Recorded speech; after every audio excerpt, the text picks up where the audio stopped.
Hi, I'm Spencer Christian. On this episode of Tracks Ahead, we'll take a ride on the longest rail line on the planet. Visit an Arizona man who has built a tribute to his native New York. We'll go to Cincinnati and visit a museum that is a testament to a childhood dream. And meet a man who never met a model train gauge he didn't like.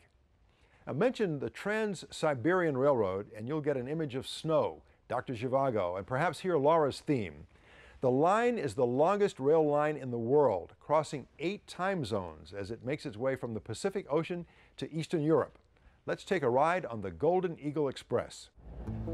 The Trans-Siberian Railroad, running for over 6,000 miles and covering 8 time zones, this line of steel connects the glittering capital of Moscow with the far eastern port city of Vladivostok.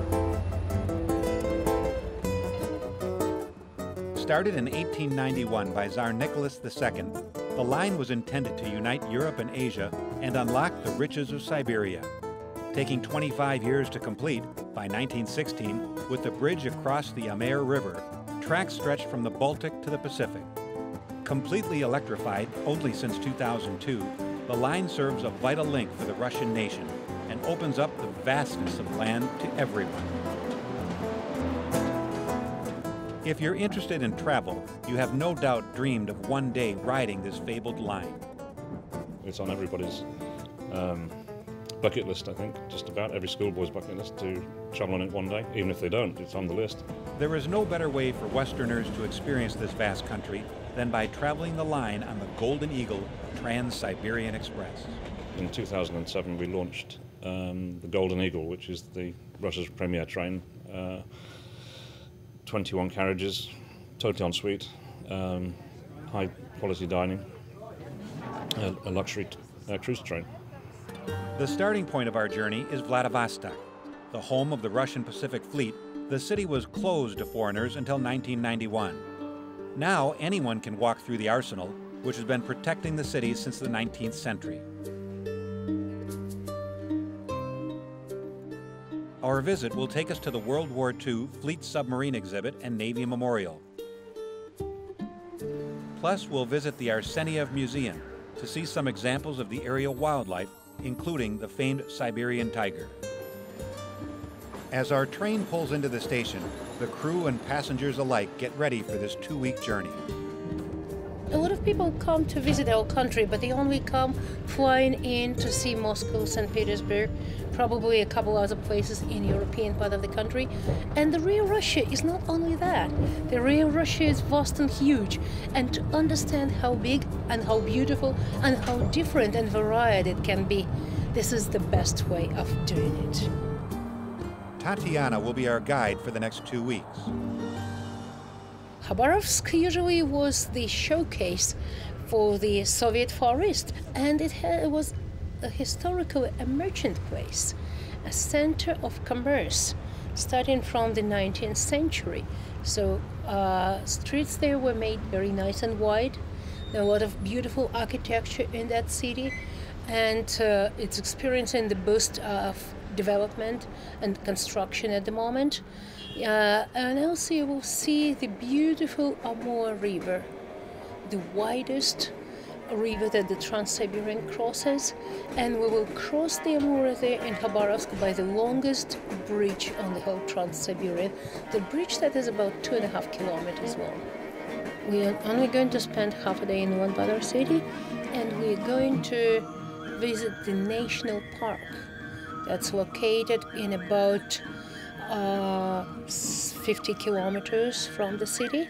The national park called Tarauch that will provide you with the most amazing, beautiful scenery of the countryside Mongolia. That's the real Mongolia, not the city, but the very beautiful landscapes and families of herders living in the girths in their traditional lifestyle. Before we head west, we'll stop in a village close to Ulan-Ude, the capital of Buryatia. We are in Tarabogatay village, that is the center of Old Believers culture. The population of the city is about 5,000 people, and mostly Old Believers live here. Here we can see one church that was built on the money of the locals, as well as the museum with the items of everyday life of the Old Believers. Apart from it, we can see traditional houses with the people who are ready to welcome us here and show how they live and how they used to live.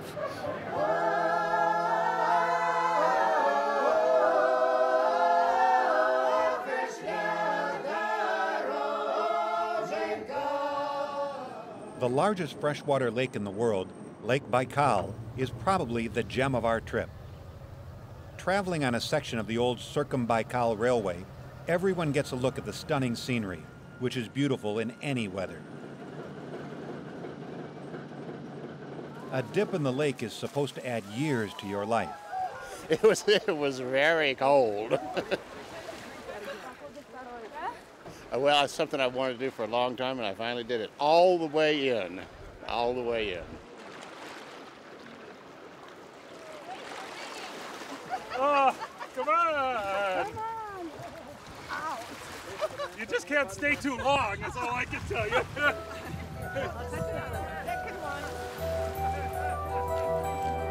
Our next stop is Irkutsk, the city that's used to be the capital of Siberia for a very long time.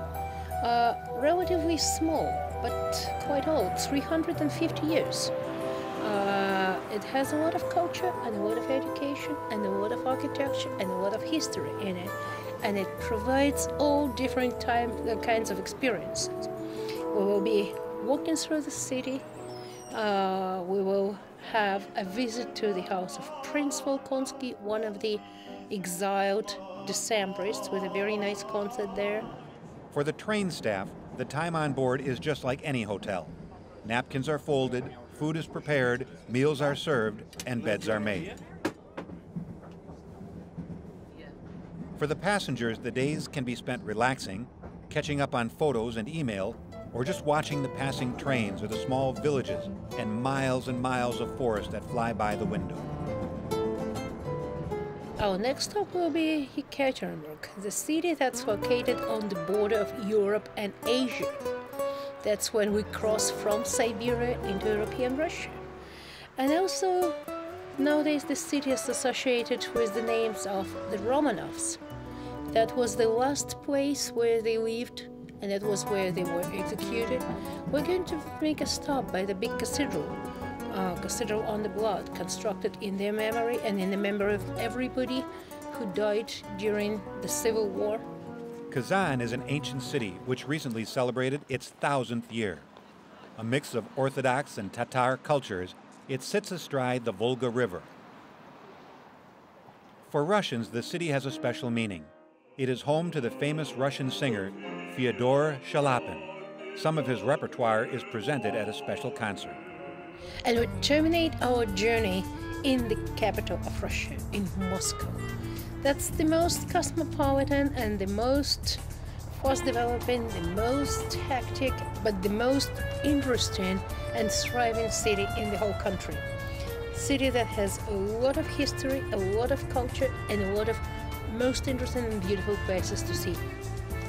What do our fellow travelers have to say?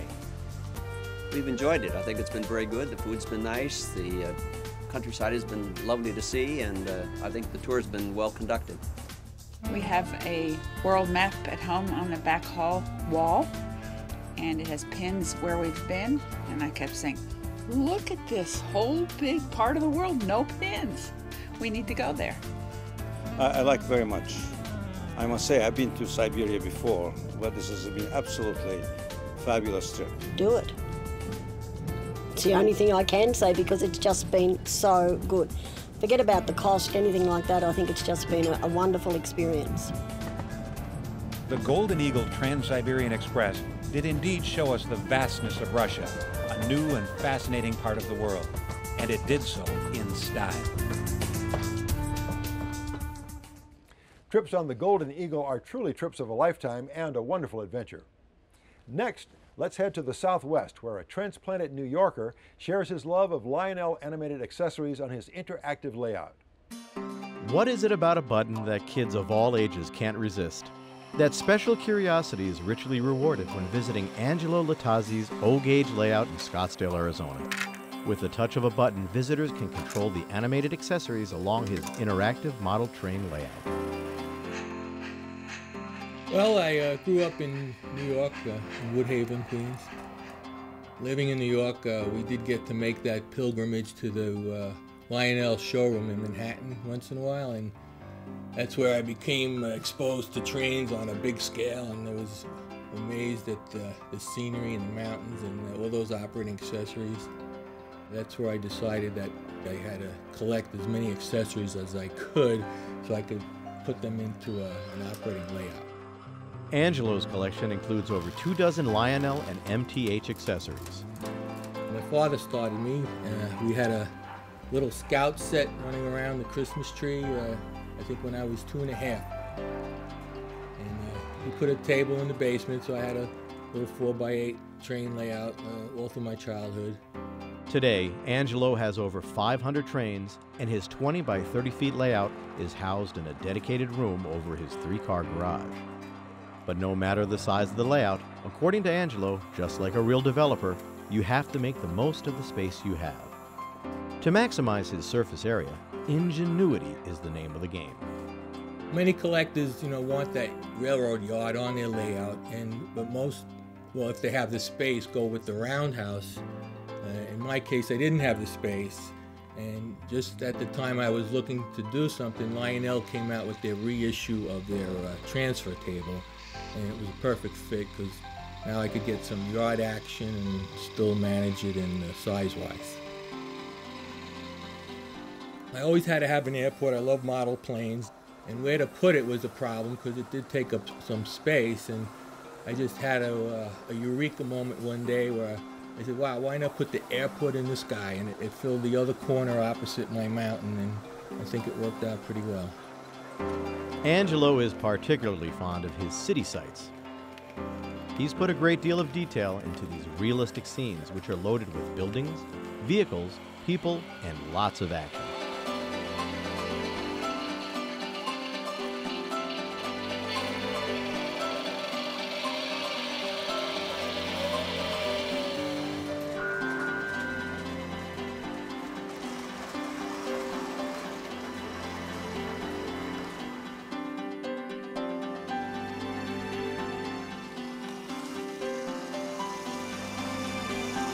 Angelo's great attention to detail extends to keeping his 50s and 60s era layout faithful to the vintage vehicles of that time.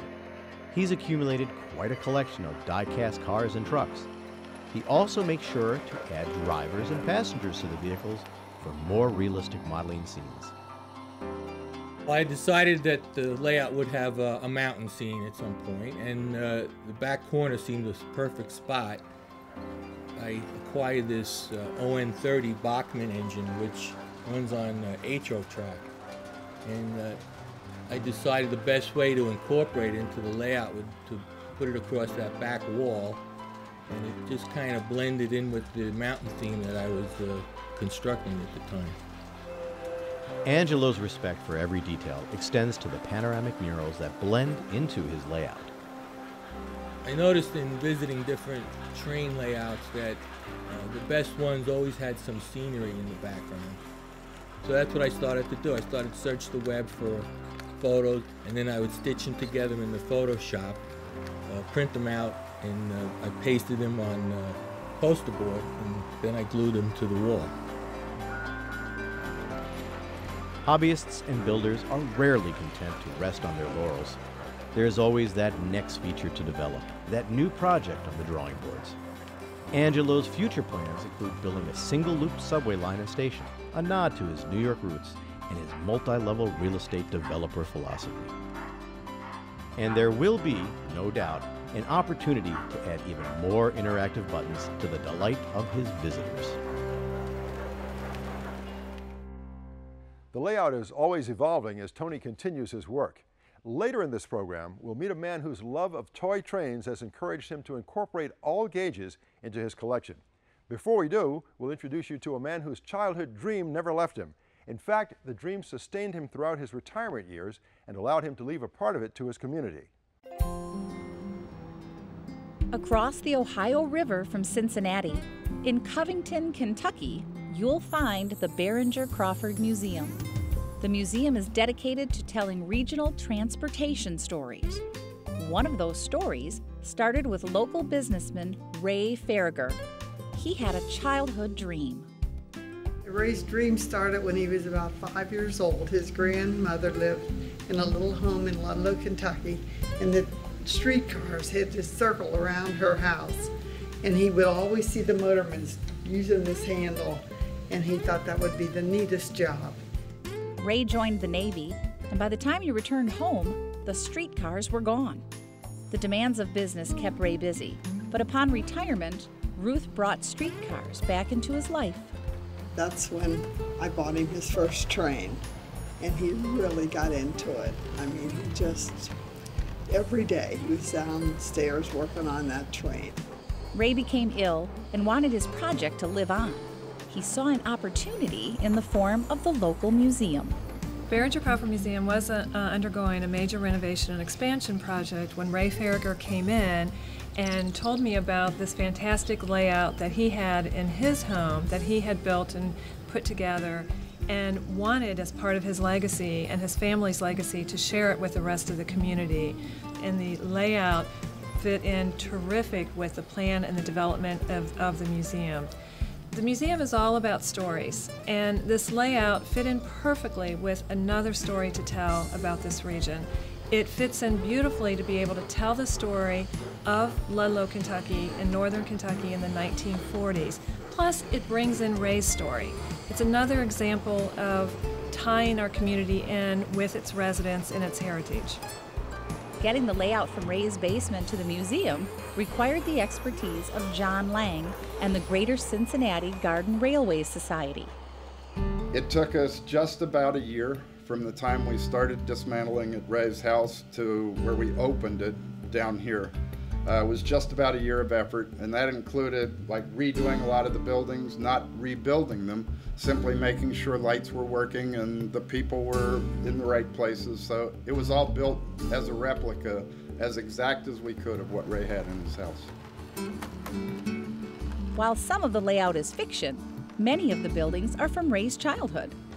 On the other side, there's one called Farrell's Drugs that was actually a Ludlow building as Ray was growing up. There's another one, Schraggy's Hardware, on the layout here. A few of the buildings on here were not in Ludlow. Chester's Roadhouse was not in Ludlow. However, that was one of Ray's favorite restaurants, so it is now in Ray's Ludlow. Also, there's Farragher Bakery. Again, there was no Farragher Bakery in Ludlow, but Ray always loved bakery goods. So as he built, he had to put his own bakery in it. There's Boots Boutique, and Boots is his wife's nickname, so she got her own building. Ray put a great deal of hand-built detail into the layout.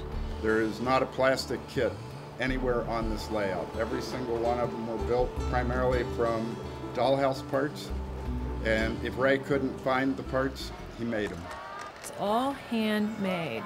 And I don't think you really realize that until you start looking at it and you get a very close look at it, and the detail, extremely detail-oriented. And it sure takes a lot of looking to see all the details.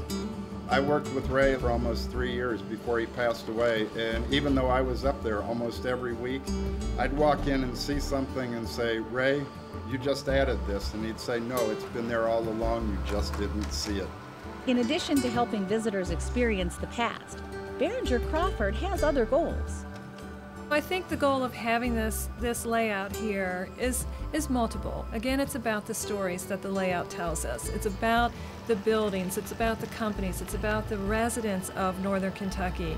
And it's here to be able to share to the community. So what we want is for people to be able to come in. It helps us attract a different audience to the museum. What it is also all about is entertainment. You get preschool kids who come in and immediately run in, push buttons, crawl through the tunnel, come up in the bubbles, and you get the older people standing by, enjoying it, having fun. And I think that's what's very important. The goal is to be able to educate, but have fun while you're learning. Ray's layout is an operating piece of folk art. If you find yourself in southern Ohio, cross the river into northern Kentucky and stop in at the Beringer Crawford Museum to see a testament to one man's realized dream.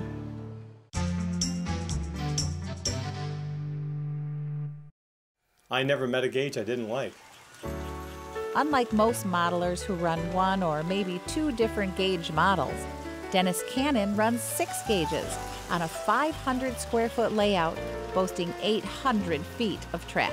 Well, the largest size is the G gauge, the LGB, and then from there we go down to the standard. I think the standard gauge train, because it's tin plate and it really looks and invokes a lot of tin plate memories to a lot of people, that's a very interesting train. And when you get into the lower gauges, I like the scale and realism of the S gauge. And O, well, we all know about O. O is just such a popular gauge, O and O27 with a Lionel name on it. And HO is really cute in the city. That's the trolley. More is better when it comes to Dennis' philosophy about gauges, and this philosophy carries over to his rolling stock as well. Dennis can run an amazing 15 different trains, trolleys, and antique cars at any one time. One of the trains Dennis still runs on this layout is the very first train his dad gave him, an S-gauge American Flyer. He learned another helpful lesson from his father when it came to creating his own layout. One of the things he did was he built the layout extremely low. And even as a young child, I remember seeing it and enjoying it without being picked up. I wanted to do the same thing for my layout for children. So we kept it down about 26 to 30 inches.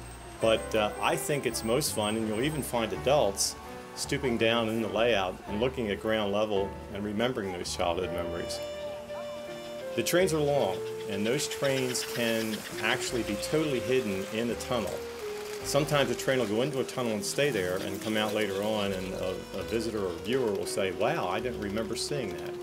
There's also one train that will enter the tunnel on the level side of the layout, actually on the ground side, and it elevates through the tunnel and comes up on the higher side, or the elevated side. It runs through the city and reverses its direction, goes back in the tunnel, and then actually it descends back to the original ground level of the layout. His fascination for tunnels is only exceeded by his appreciation for illumination. If you count the stars and you count the perimeter lights, I think we're looking at around 1,400. We can actually dim the lights. We can provide any kind of intensity.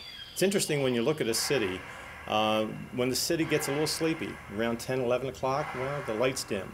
So we can control those lights. The overhead lights are all controlled on dimmers. We can turn off all the house lights at one time. We can just use street lights. But lighting is, I think, very key and essential to many layouts, and we have a little bit of that layout magic to show you.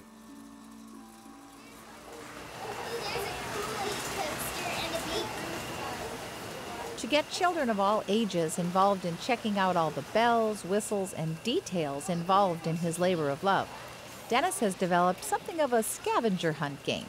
Oh, probably when he gets to the top, he's going to turn on the light. Yeah. What we've done is we've created a sheet where we give to the children or adults, and on that sheet we ask them to find certain hidden items, either operating or not.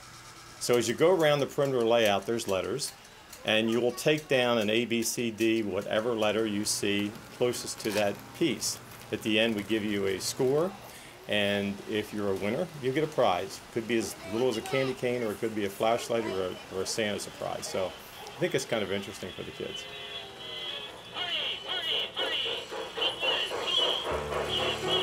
From the first director set ever made in 1913 to over 70 operating displays, there are plenty of things to discover.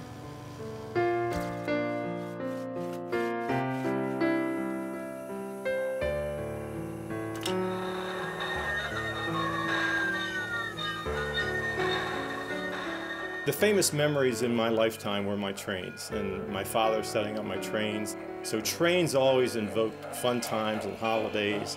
When I come home from work, again, it invokes those childhood memories, and sitting back and just turning on all the lights, turning on the trains. It again evokes those memories of childhood and fun. And I get down eye level and watch the trains go by, pulling into the station, whatever. And again, we're back into the 60s and into the 50s, into the great times where, you know, families enjoyed layouts and trains and holidays.